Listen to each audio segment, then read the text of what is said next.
Hello, everyone, and welcome to the Stephen Kingcast, one man's musings on the works of Stephen King. Each week, I will review one entry in the bibliography of Stephen King, and the chronological order of publication is what I usually say, because usually each week I will review something related to Stephen King, whether it be one of his written works or an adaptation based on one of his works. But this week I'm not doing either one of those things. So you might be saying to yourself, then what are you doing on the Stephen King cast? And you would have a point to ask that question because you've come here for one particular reason.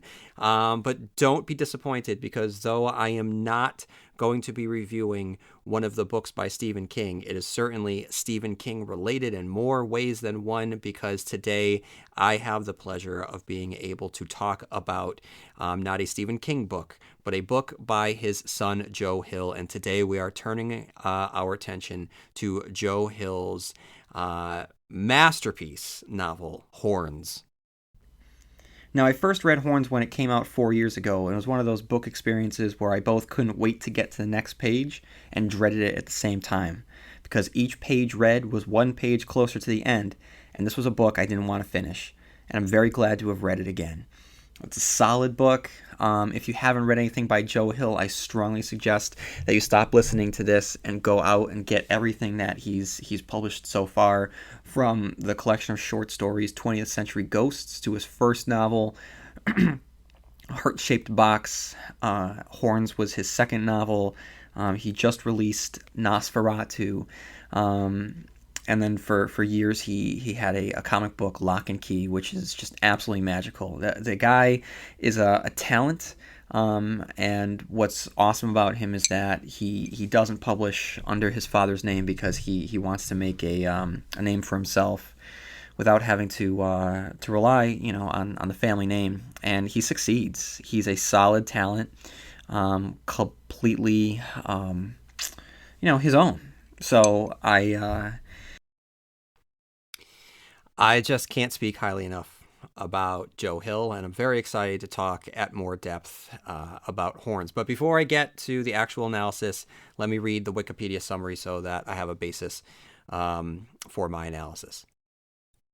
After a drunken night in the woods containing an old foundry, near where his girlfriend's corpse was discovered, 26-year-old Ignatius Ig Parrish wakes up one morning to find that he has sprouted bony, sensitive horns from his temples. Ig is the second son of a renowned musician and the younger brother of a rising late-night TV star, Terry Parrish. Ig had position and security within his hometown of Gideon, New Hampshire, but the rape and murder of his girlfriend, Maren Williams, changed all of that. Despite his innocence, and although he was neither charged nor tried, Ig is largely considered guilty in public opinion. As Ig leaves the apartment he shares with Glenna Nicholson, a childhood acquaintance of whom he occasionally has sex with, he notices that she is strangely honest with him about her innermost desires, especially admitting to having performed oral sex on a mutual high school friend of theirs, Lee Tourneau, the previous night. When Ig goes to a medical clinic to deal with the growth of his horns, other people blatantly admit to him their darkest urges, and that no one seems surprised to see the horns. Also, physical contact with people allow him to know their identities and some of their darkest secrets. Throughout the day, he makes people give in to the ugly urges, including 2 police officers, his church's priests, and a nun, and others. Going home, he discovers that his parents and grandmother secretly detest him, believing that he killed Maren. He then meets his brother Terry, who admits under the horn's power that Lee Tourneau was Maren's killer. A furious Ig releases the brake on his grandmother's wheelchair, and she goes rushing down a slope and crashes. Back in his high school years, Ig becomes infatuated with Maren at a church when she flirtatiously reflects the light of her cross necklace into his eyes. She mistakenly leaves the necklace, which Ig finds, and, noticing that it's broken, resolves to fix it. Later, Ig and Terry go to the foundry where the other teens hang out. There, Eric Hannity bets that if anyone rides naked down a perilous trail in the woods, he will give them a cherry bomb that he and Terry have been playing with over the summer. Ig agrees to the bet, but he crashes into the river. Ig survives, believing that Lee pulled him out of the water and resuscitated him. Ig and Lee immediately become friends. When Lee also expresses an interest in Maren and shows him how to fix the necklace, Ig lets him have it instead. Later, Ig trades his cherry bomb with Lee in order to get back the cross. Ig and Maren eventually begin dating. Lee detonates the cherry bomb and damages his eye. Not only does Ig feel responsible for Lee's accident, but that Marin should not go to the hospital with him to visit Lee because Ig thinks it would be tantamount to gloating their relationship in Lee's face. On the night of Marin's murder, she attempts to break things off with Ig. Marin explains that Ig, who is about to go to England for 6 months for his job, should openly pursue other women while there in order to gain some more romantic experience.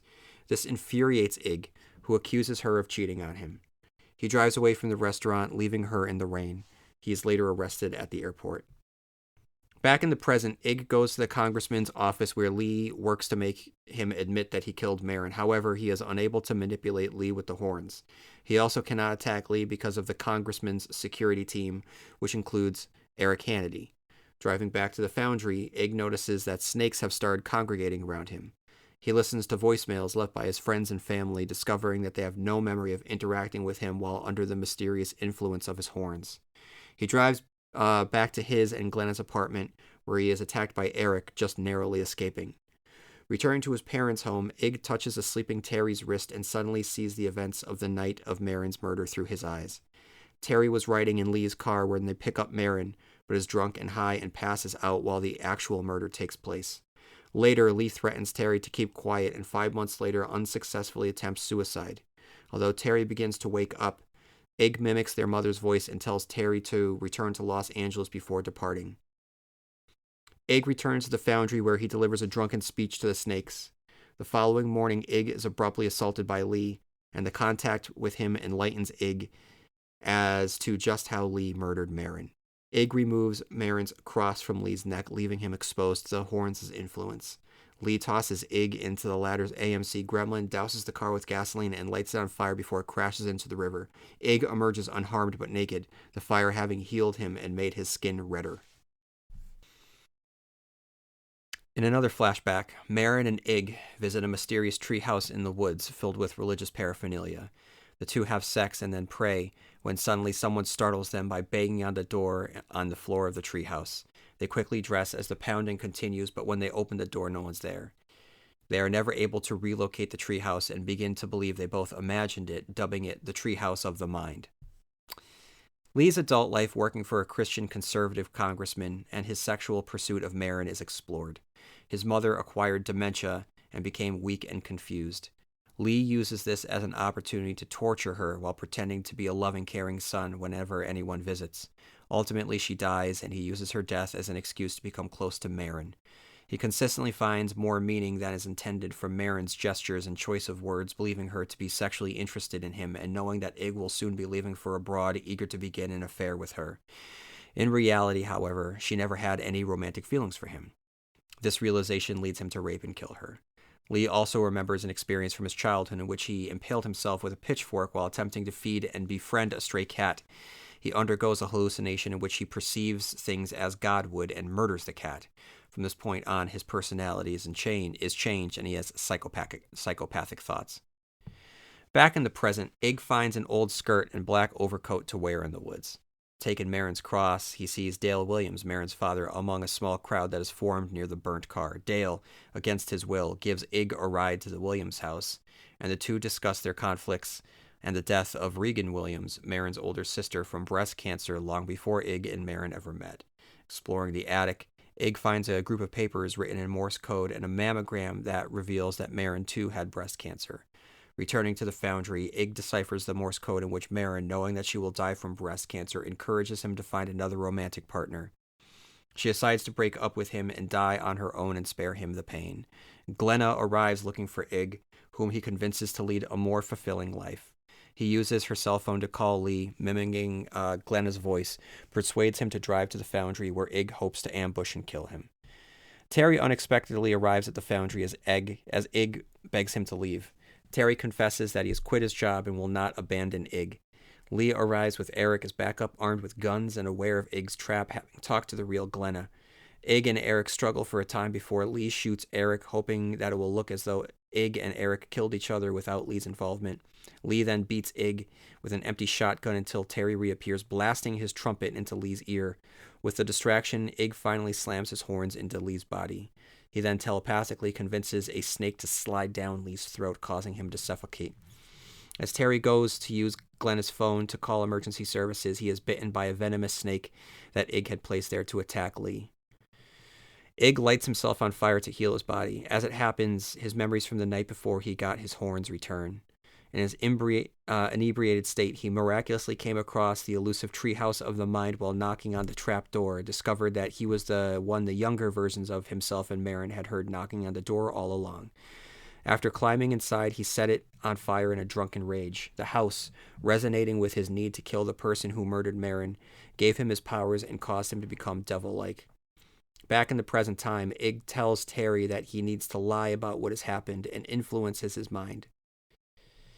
Ig wanders into the woods with a fire following him until he finds the treehouse. Ig ascends into the burning tree where he finds a wedding party with Marin waiting for him.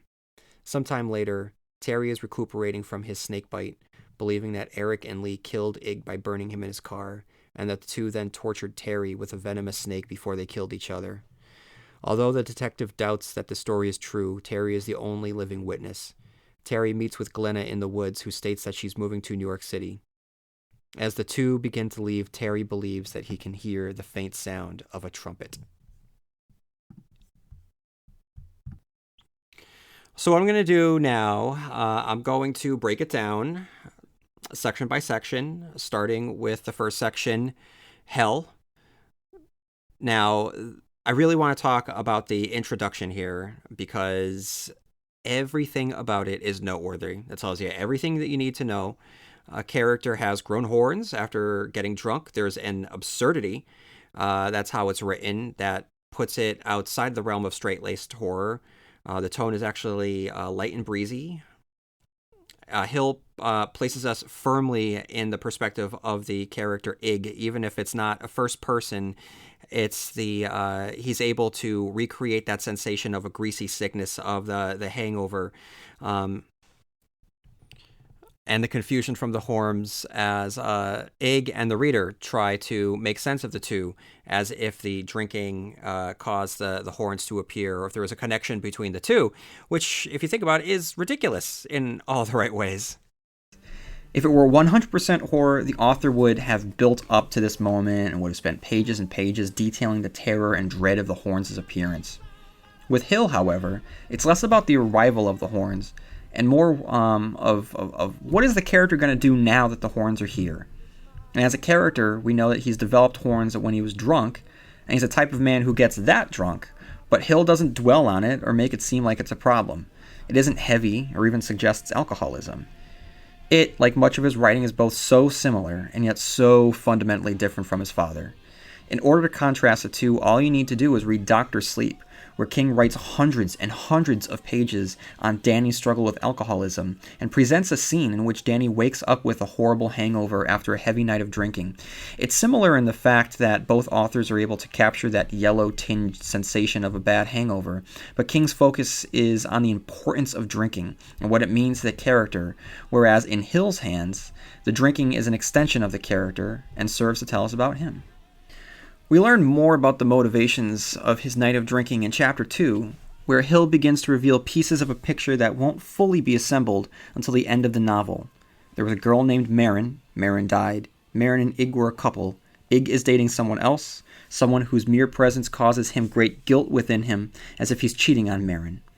Despite the fact that we meet him while he urinates on himself, we also get a sense that there's something noble about him, that what he felt for Marin was pure. Later, this will be confirmed, and the relationship will be written with a poignancy that transcends the depths in which this novel will often sink, purposeful depths, not the fault of Hill as a writer. We learn that there's a darkness to Ig and anger, as evidenced by his urinating on a crucifix, which presents the other side to him. If Marin was his light, then the darkness has taken over, or at least that's what he thinks. There's an anger to him, yes, and he passively lashes out on his current girlfriend Glenna, who he abandons at the bar after dwelling on Marin. Now look, I still haven't said anything about the horns, and this is a huge testament to Hill's abilities as a writer. If you gave this concept to any other writer, the horns would be everything, and with Hill, despite the title, the horns are second fiddle. For Hill, and this is where his strength lies, his focus is always on the characters. The horns, of course, don't only serve as a function for the plot, but serve as a symbolic cross that Ig has to carry with him, a physical manifestation of all his own guilt and the accusations and judgments pressed upon him from everyone around him. Ig learns about the horns as we do, and as Chapter 2 rolls out, we're just as confused as he is. His conversation with Glenna is strange, and she speaks matter-of-factly about awful things. The reader might get a sense that this has something to do with the horns, and will later be revealed that it has everything to do with the horns, but at first, it functions to both disarm us and possibly even make us grin at its absurdity. Because as much as we should feel Ig's disgust at watching Glenna nearly choke as she eats the donuts, it's also played slightly comedic. And it's also surreal. Creating this tone, it really requires a deft hand. Again, if it were a lesser writer, she'd see the horns and run away screaming. She sees the horns, but doesn't comment on them. This is a great decision by Hill, which sets the novel apart. The horns are not a source of terror, and the way in which they bring out the dark truths in everyone around Ig don't manifest in a dreamy trance. The matter-of-fact tone makes the story that much more dreamy and unsettling. Unlike his father, his writing is more streamlined. It's light, and he maximizes each word for its fullest effect. He's also a magician when it comes to capturing the truth of a scene, or a character, or a moment, and no matter what he writes, whether it be the ghost of a dead man's suit, an inflatable best friend, a soul-eating car, or a lost man with horns on his head, it feels authentic, and always feels authentic. With the scene in the clinic, Ig starts to understand the effects of his horns. For one, he realizes that people can see the horns, but rather than just react to them, whoever he talks to discusses their darkest desire and asks him if it's okay to indulge it. In essence, the horns grant him the ability to become the devil perching on everyone's shoulder. It makes perfect sense. His name is Ignatius. His nickname is Ig, which is only one letter away from being named Id, defined by a dictionary as a part of the psyche residing in the unconscious that is the source of instinctive impulses that seek satisfaction in accordance with the pleasure principle and are modified by the ego and the superego before they are given overt expression. That is the perfect definition for Ig's new role, and this had to be purposeful on Hill's part. In the clinic, he sets the characters against each other, and Hill manages to keep it fairly light despite the heaviness of adultery and wishful matricide. Instead, he comes off more impish and in some ways sympathetic, because who hasn't been trapped somewhere? Maybe in a long line, maybe in a restaurant, maybe on a plane, maybe in a waiting room like this with a screaming child. And in these times, who hasn't fantasized about telling that parent how you really felt? What if you could get satisfaction without even doing it yourself? What if someone else wanted to do it, and all they needed wasn't even a push, but for you to simply unlock the gate? Wouldn't that be incredibly satisfying? As Ig drives around, we learn about his former best friend Lee, and if Hill attempts to turn Marin's death into a murder mystery, he fails. It's pretty obvious that Lee is the killer. For one, upon his first mention, we know he's untrustworthy. Taking from Ig's perspective, Lee hooks up with Ig's current girlfriend, and immediately after Marin's death, Lee breaks off contact with Ig. Hill creates a red herring. Lee is the political aide and can't be involved in a murder case, but it's a thin disguise. As he drives, we are also given a glimpse into the past between Marin and Ig, and Hill gives us a memory that solidifies the relationship in our minds. It's an incredibly important scene that shows the strength of Hill as a writer. We learn of a time when Ig and Marin were caught in the rain and made paper boats. First, the image of the candlelit paper boats sailing into the rain is a beautiful one. But he does more than create an image. He tells us about the characters. They're whimsical, they're carefree, imaginative, creative, fun, and thoughtful, and they make the most out of a situation. This is Hill's second novel. It's his third publication, but it's his second novel, and I want to take a moment to contrast this with King's second novel, Salem's Lot. In my review of Salem's Lot, I criticized King's handling of the relationship between Ben Mears and Susan Norton, and Hill's portrayal of a relationship doesn't do his father any favors. In Salem's Lot, King subjected us to scenes between the two that were expository in dialogue, and forced upon us a relationship that never seemed to work. It existed only to serve a plot point later in the narrative.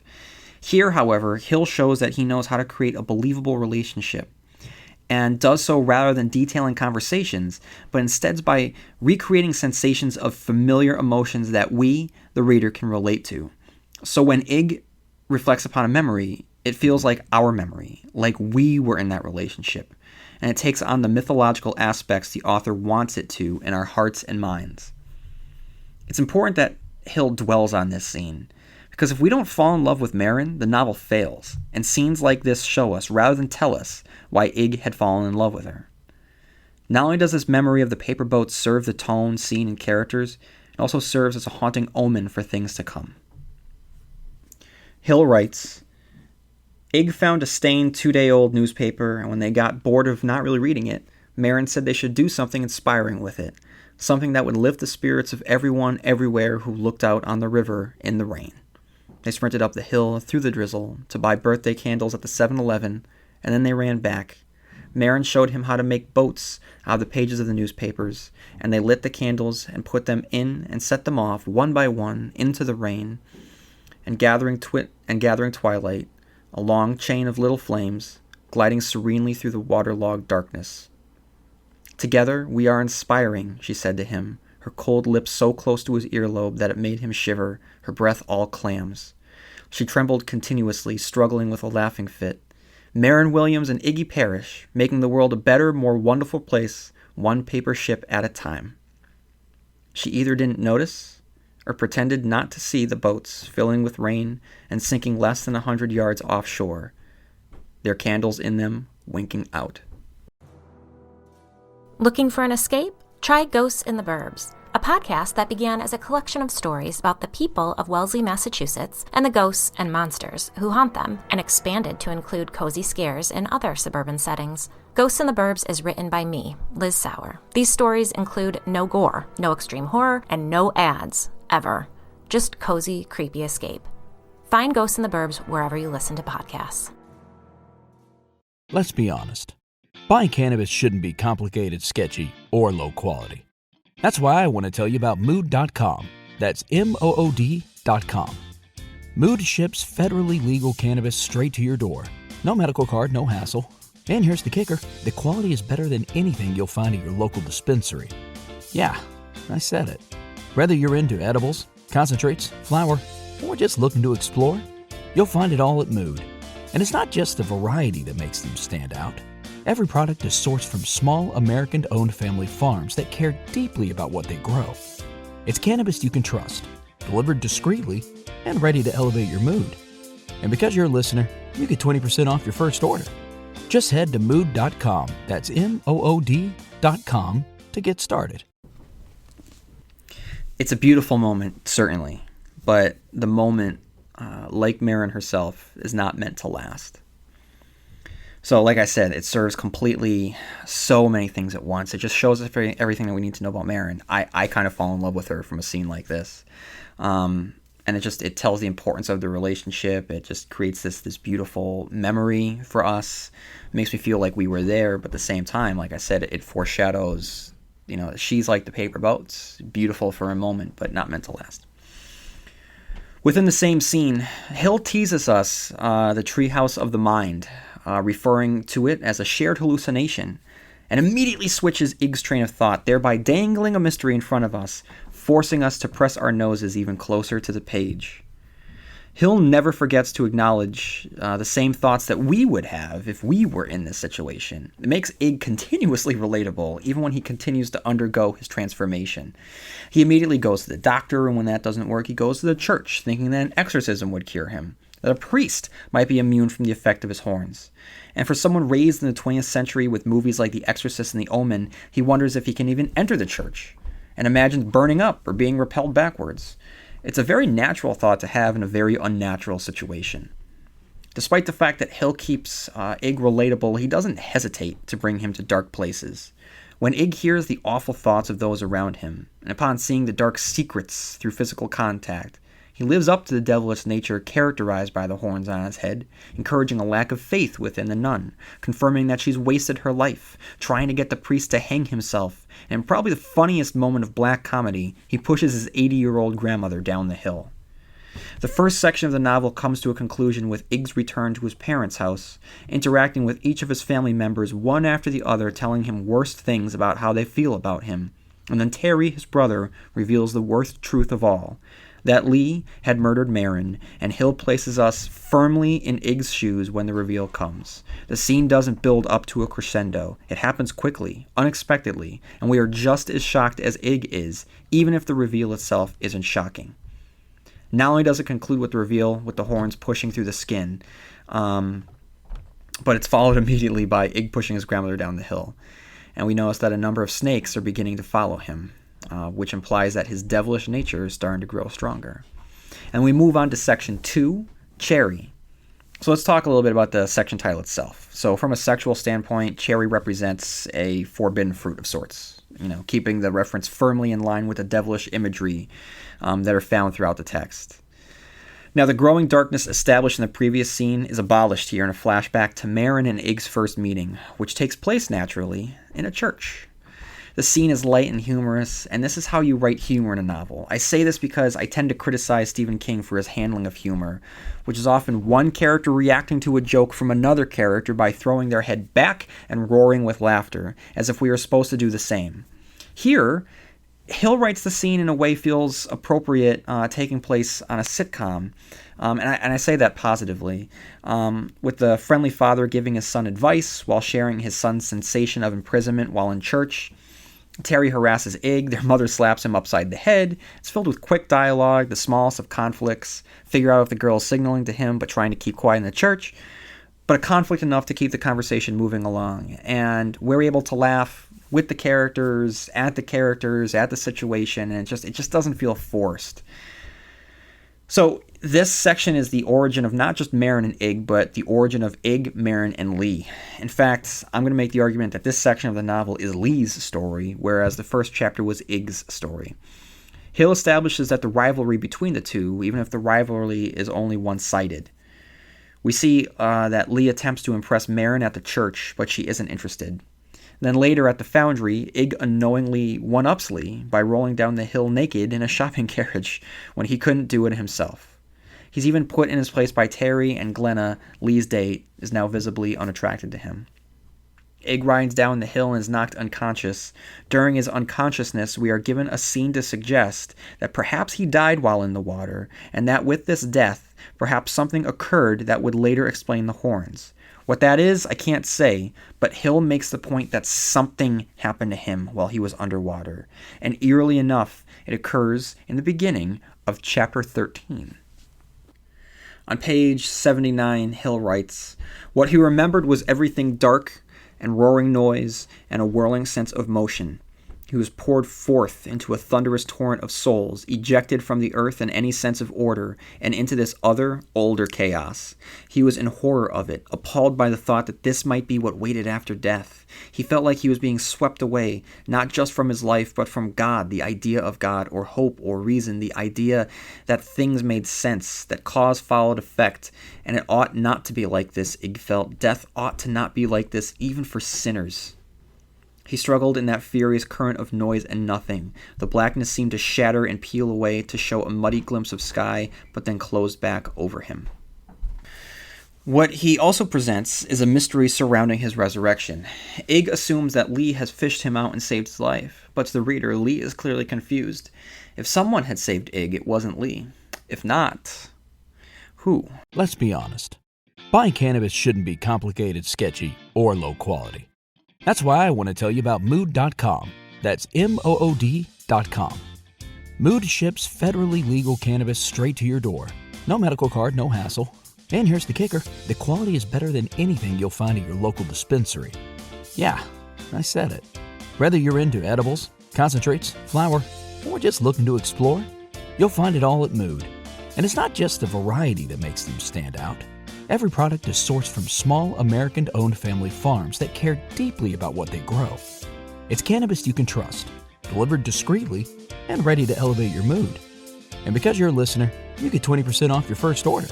Just head to mood.com, that's MOOD.com, to get started. The scene at the foundry represents a loss of innocence for Ig. He literally dies, which serves as a symbolic death for his childhood, and now baptized in the water, his first act, encouraged by Terry, is to lie about it. His innocence is clearly over. You know what scene had me on the edge of my seat? Just the scene where Ig hangs back in the church to wait for Marin. It really shouldn't be as thrilling or as tense as it is, but Hill perfectly captures the emotion of that scene. That of a boy nervously waiting for the girl. He fills each word with such monumental purpose, it not only adds to the relationship, but adds the mythology of the relationship to the point I expect constellations to be named after them. Again, The trick that Hill uses here is to lead us with emotion and let that emotion take over his characters, where his father, in the case of Salem's Lot at least, tried to wrench emotion from the characters and came up as cold as a vampire's touch. Instead, Hill perfectly captures the truth of this scene, the awkwardness, the hesitation, the lack of confidence, the second guessing, but undercuts it with such stylish writing and honestly, just good writing. This is my second time reading this book, and honestly, I choked up, like, no joke, when Ig thinks of how he had believed that the message that Maren had flashed him with the cross was the word us. And skipping ahead to the end with the letter that she had written him in Morse code, the fact that she actually had written us, it's beautiful, you know? I mean, this scene captures the romanticism of young love, all the more romantic when juxtaposed against the misogynistic and budding sociopathic viewpoint of Lee, while simultaneously adding to the idea that their relationship was destined, that perhaps she had been sent to him, where it's not Maren's hands, but the invisible hands of fate that caused the Morse code. That there actually was Morse code, even if Maren herself wasn't aware. Because at the time of this particular scene, she denies it. So I think that it plays on a couple levels there. But, ultimately, she does write the Morse code. And the fact that upon first meeting, she's flashing him a sign that says us speaks to the love at first sight, that meant to be aspect, and it just makes this story all the more heartbreaking. By the end of this chapter, after the game of football, their relationship is cemented. Mig, I was about to say Ig and Maren, what their celebrity name would be. It's Mig. I'll go with Mig. So let's talk about the cherries here. I don't want to get too explicit, but first of all, it's the title of this section. And second, on a literal level, it refers to the cherry bomb that serves as the MacGuffin for the narrative. It's an object that Ig chases down the hill that during the chase brings about his end of innocence, hence cherry. In his quest, he enters the water as a child, literally dies, and is born again, baptized in the waters of young adulthood. It's a symbolic sexual awakening, all in pursuit of a cherry.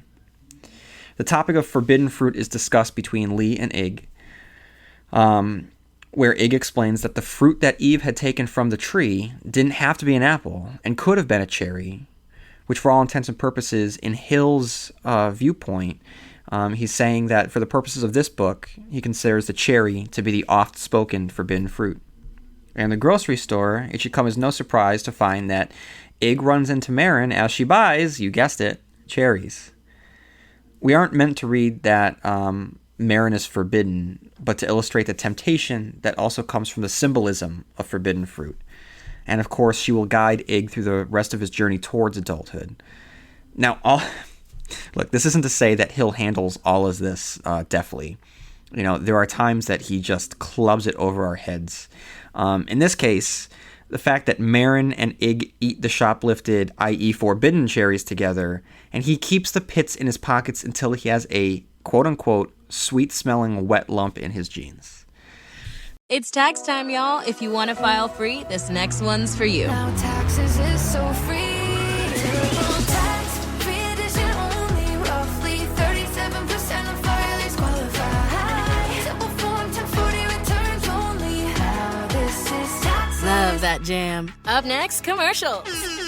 Intuit TurboTax Free Edition. See if you qualify at turbotax.com/free. No schedules except for earned income tax credit, child tax credit, student loan interest, and Schedule 1A. I think whatever. The section concludes with the blinding of Lee with the cherry bomb. His sins are revealed, and he, like Ig before him, is ushered into adulthood. Which brings us to section 3, the fire sermon. As Cherry concludes, so does the flashback, and we return to the present. Remember, the first section concluded with the revelation that Lee had murdered Maren, and while we might have taken a break from the momentum taking place in the present, we learned almost all there is to know about Lee. Now, just as the first section, Hell, gave way to the reveal of Lee as the murderer and segued into Cherry, which introduced Lee, Cherry ended with the simultaneous darkening of Lee, combined with the growing romance of Marin and Ig, so it should come as no surprise that the fire sermon picks up with the Last Supper before Lee's assault on Marin. He makes a wonderful observation about something we can all relate to spotting one time or another on page 133. Ig followed the narrow state highway across sunlit open pastures and under trees that overhung the road into corridors of flickering darkness. He saw a shopping cart upended in a ditch at the side of the road and wondered how it was that the shopping carts sometimes found their way out here where there was nothing. It went to show that no one knew, when they abandoned a thing, what misuses it would be put to later by others. Ig had abandoned Marin Williams one night, had walked away from his best friend in the world, a fit of immature self-righteous anger, and look what happened. I think that we've all seen, abandoned shopping carriages, and I don't think that we think much of them. I love that this is an example of the writer's eye, and Hill definitely has that, and for him to take just that something that we can all relate to seeing, that just everyday image of life, and turn it into a great statement about just the nature of existence. I think that's, as I said earlier, a true testament to his abilities. But anyway, he doesn't just continue the narrative in the present, but he continues the thread from Cherry and gives us glimpses into the past. The narrative choice doesn't just exist to provide key scenes in the relationship between Ig and Marin, but foreshadow and structurally reinforce the eventual time-bending aspects of this story. What began as a traditionally straightforward story gives way to a very imaginative story structure that combines flashbacks with linear storytelling that intertwine with one another like the strands of DNA. Here, the flashbacks are not a separate story or a gimmick. They are integral to the understanding of our characters and for Ig's eventual redemption. The flashback to the pit in which Marin breaks up with Ig, it's heartbreaking for a number of reasons. One, by this point, we understand the love he has for her. Two, we fell in love with the two of them as they fell in love with each other at first sight. Three, we see the man Ig was about to become if her murder hadn't occurred. We realize that he hadn't just lost the love of his life that night. He lost himself and his future. Many times in fiction, especially thrillers, in horror or weird, death is a plot point to push a character forward or to illustrate the dangers of another character if someone is to die by their hands. But here, under Hill's guidance, this death, it means something. I think that we feel the tragedy of it, the devastating loss of it. This novel could not function if we didn't feel it. It would just be a gimmicky story about a guy with a pair of horns on his head. Now, when you place this breakup scene in the context of the larger narrative and when you understand Marin's motivations, it's really hard to read this scene unfold. Knowing that she is, as Schmidt from New Girl would call it, white-fanging Ig when she needs Ig the most is a sadistic little twist of the knife that Hill has staked through our hearts. Just knowing that she's dying and is letting Ig go to live his life is understandable, noble in a way, but it's unfair to Ig, who would want a say in the matter. She knows he'll stay and give up the chance of a lifetime overseas, and this demonstrates her selflessness. But the irony of the situation, by breaking up with him, she actually damns him to a life of torment, guilt, and accusation. A very clear example that the road to hell is paved with good intentions. Honestly, this scene was hard to read. I had to keep putting the book down at this point. Not because I was sobbing or anything, but because it really felt genuine. This is a breakup that hurt. From Marin retracting her thoughts on children with Ig to the demystification of a magical moment spent in an illusory tree fort. Her words are barbed daggers flaying our skin. And to know that every word is a lie, just makes those barbs sink in that much deeper. And Hill is clearly writing from some sort of experience here, because he captures the horrid feeling of electricity that occurs from a moment like this. And Ig at one point, I don't have the actual page on me, so I'm not reading the part. I'm paraphrasing it badly, but Ig, says something about this dueling, simultaneous, horrific feeling mixed with electricity, because he's so amped up as they're yelling at each other. There's lines like that are just so honest. It's a very, very honest scene. Like I said, just completely heartbreaking. You just want them to be together. I really want them to be together. And I'm screaming at the page. I'm like, no, just stay together and just be together with the time that you have. I don't know. But when Ig returns to the pit a year later, he sees the waitress who had served them the year before. Hill alludes that she looks like Snape from Harry Potter, and Ig thinks of how Marin and he were going to read the Harry Potter books to their children. Well, Book Ig would be happy to know that the movie Ig is played by Harry Potter himself, Daniel Radcliffe. The scene in the bar during the present timeline doesn't contribute much to the story, but by the time Ig leaves, we don't learn anything that we don't already know. Just another example of how his horns work, and Hill writes she was half talking to herself, or maybe more accurately, talking with her own private devil, a demon, that just also happened to have Ig Parrish's face. He leaves the bar with the intent to murder Lee for the murder of Marin. During the car ride, we get a little glimpse of his growing transformation. He's so angry he's blowing smoke out of his nose. Ig realizes that just because he has horns doesn't mean he's granted cosmic freedom to commit murder. His horns don't hold sway over what people don't naturally already want to do. The horns can only push people down a road they've already stepped upon. The horns can force someone off of their own path. Sorry, the horns cannot force someone off of their own path. So if someone wants to harm Ig, he doesn't have any extra superpower to stop that from happening. And as a result, the scene in which he waits for Lee is incredibly tense because we don't know what's going to happen. Once he reaches Lee, he realizes that he hasn't thought this through, and I'm sure that Hill had a chuckle at his character's hot-headedness. However, just as Ig turns to leave, Lee calls his name, and Hill plays with the reality of these characters, providing a description that depicts the two supernatural characters squaring off against each other, even though Lee does not have supernatural powers. It alludes to a cosmic battle of good versus evil. If you're not comfortable categorizing a character with horns shooting out of his head as good, then it's a cosmic battle between evil versus worse. Hill writes, he saw Lee through the wavering heat rising off the blacktop, a rippled, distorted figure flickering in and out of existence, a soul and not a man. His short golden hair burned hot and white as if he were a flame. This, combined with the scene in which Ig had spotted himself on camera, which revealed an image of what looked like his soul trying to flee his demon mutating body, illustrates that there's a connection between the two. Characters whose souls don't match their appearance. Lee, a golden boy whose soul is blacker than tar, and Ig, who looks like the devil but is simply a lost and deeply wounded young man.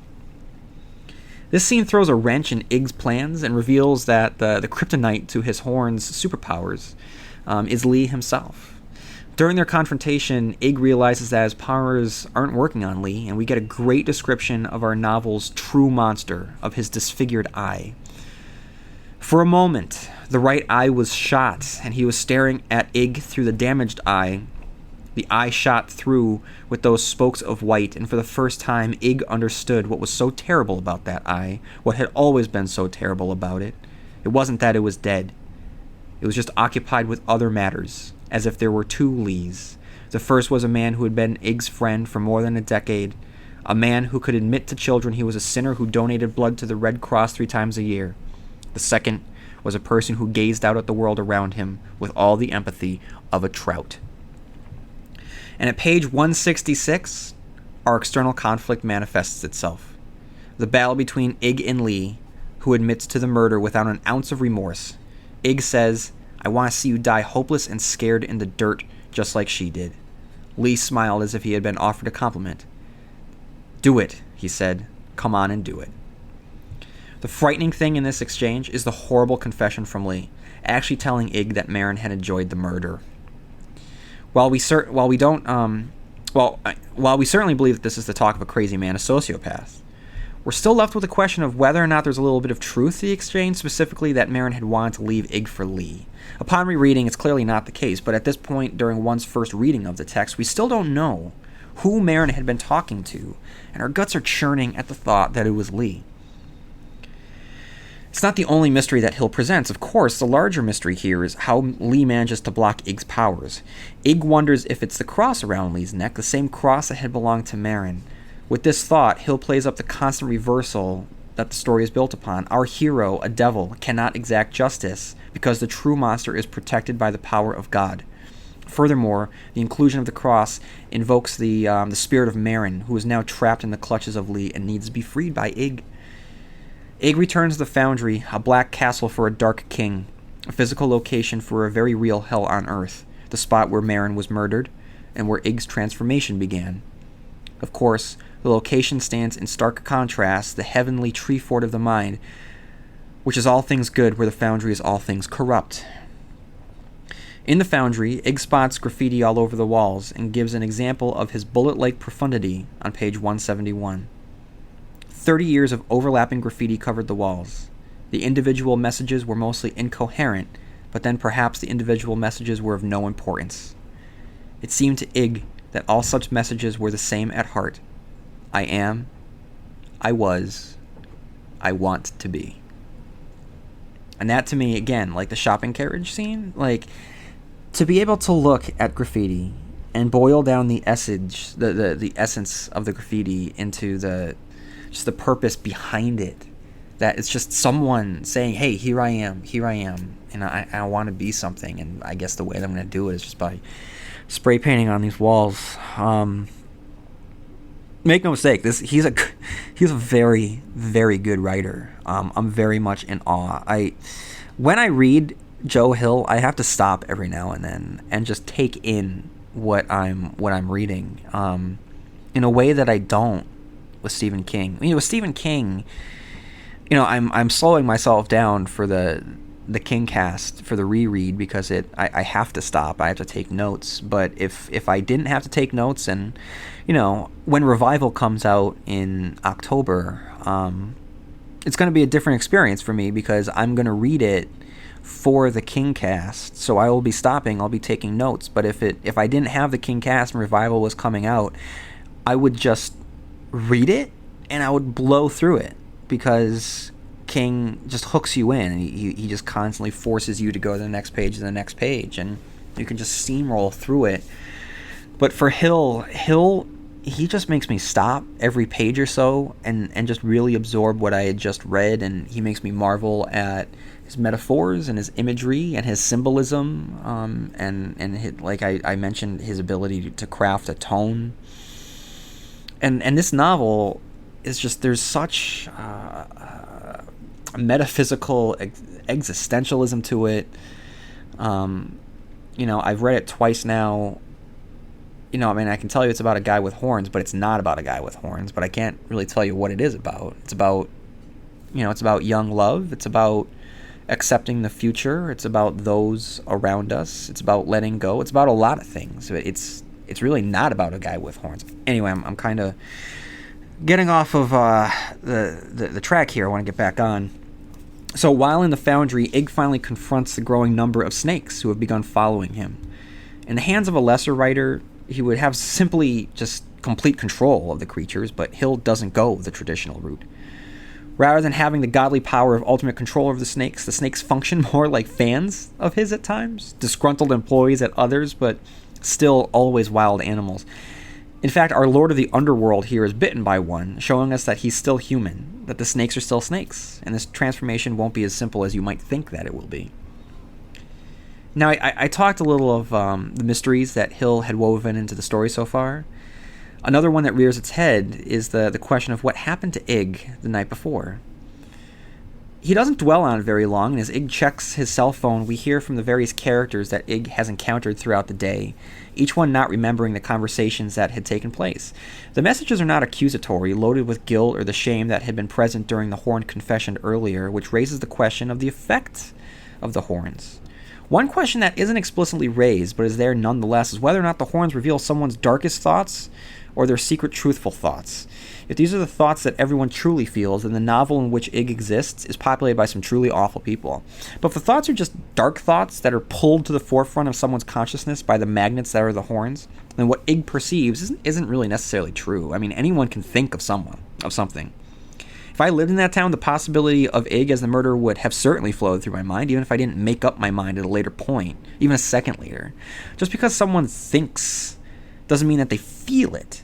And the question is whether or not the horns draw out the darkest thoughts that exist in the depths of everyone, which everyone has, or if these are the thoughts that everyone actually feels. Right? You know, I don't know if that made sense. But it's just an interesting question to pose. From the messages it on the phone, it seems as though he is loved, even if the characters don't say it. His mom does, and I believe it. And Glenna's message is incredibly powerful. She's really putting herself out there, naked and unafraid. She understands herself in a way few of us do about ourselves, and her honesty is a breath of fresh air for all of the lies and awful truths that we've received so far. Keep in mind that the confessions from the horns are the distillation of these thoughts to their purest twisted form. Glenna's confession about her lack of confidence and inferiority complex when compared to Marin ring more truthful than the deepest secrets that have been shared thus far. And there's a healthiness to the truth, whereas the horns draw confessions that bring only sickness. The voicemail goes a long way in creating Glenna as a sympathetic character and a match for Ig. And while it doesn't work out for them, I think that with this scene, Hill is able to provide a bridge between the two characters. And it provides a what if, and the what if is maybe it could have worked.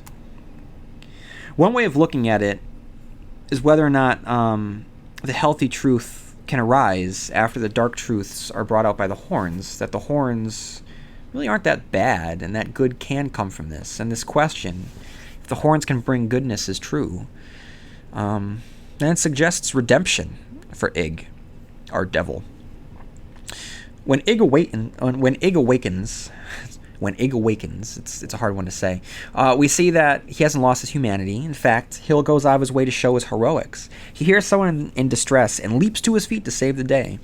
We learn he's more powerful, more frightening, his voice now deeper and authoritative, holding, you guessed it, a pitchfork. He's turned a corner here, not really resisting his transformation, blowing smoke through his mouth and embracing himself as the dark monster of the woods, the creature from a fairy tale that will gobble you up if you stray from the path. But don't for a second let Hill fool you into thinking that he's taking this seriously, because the next time we see Ig, he's taking a dump while screaming at terror in the snakes in his underwear. Ig returns to Glenna's apartment and realizes that in life, Lee had actually treated her better. This realization, paired with his feelings following the cell phone message, show his awareness that he had deeper feelings for Glenna than he had let on, or more correctly, had the potential to. While in the apartment, he comes across Eric, and the scene grows tense, the reader unsure of what is going to happen or how Ig is going to get out of this. The horns work against him, egging on the worst qualities of Eric, which are murderous, and when Ig can't dissuade Eric from intending to kill him, we feel genuine concern for his safety. Again, remember that we're talking about a character with horns sticking out of his head. He would be the villain or the monster in any other book, but here he's just as vulnerable, more vulnerable, because of the horns. When Ig returns to his parents' house, he finds Terry, and Ig's ability to touch serves as a function to the story to provide the missing pieces to the night Marin died. By touching Terry, we are given a flashback of that night, and we experience Terry as he's quite literally along for the ride as Lee picks Marin up in the moments immediately following where it had left her behind. When Ig had left her behind. Terry is inebriated, stoned, barely holding on to consciousness, and Hill makes sure to contrast Lee's sinister intentions with Terry's kindness. Hill makes sure to point out that Terry has consciously made it his point never to sexualize Marin, because he would never think of jeopardizing their relationship. Lee, meanwhile, comes across as a manipulating homewrecker. Terry's last moment with Marin is poetic beauty. On page 202, Hill writes, Marin continues down the road, walking at first in the tunnel of brightness carved out by the headlights, then stepping off the gravel and into darkness. It is the last time Terry will ever see her alive. For Terry, the night comes alive in malicious clarity. It's as if the world's a hungry beast awaking to devour Marin. The night seems to be breathing. The grass sways and undulates in the night air. Terry then learns of Lee's ruthlessness, ensnared in his spider's web of lies, wrapped up as the suspect just waiting to be caught if he even thinks about informing the police that it was Lee who murdered Marin. We are also given a confirmation that Terry is completely innocent of the murder itself and is only blackmailed into keeping quiet. We gain even more sympathy when we learn of the guilt that caused Terry's suicide attempt, and in the end, Ig forgives his brother by using his newfound powers of persuasion to recreate the sound of a loved one's voice to push you into doing something that'll ease your conscience. In this case, it's to let Terry go back to California without guilt. In the next scene, it's to push an elderly man into the arms of a friend so that the man doesn't push his Alzheimer's-stricken wife down the stairs.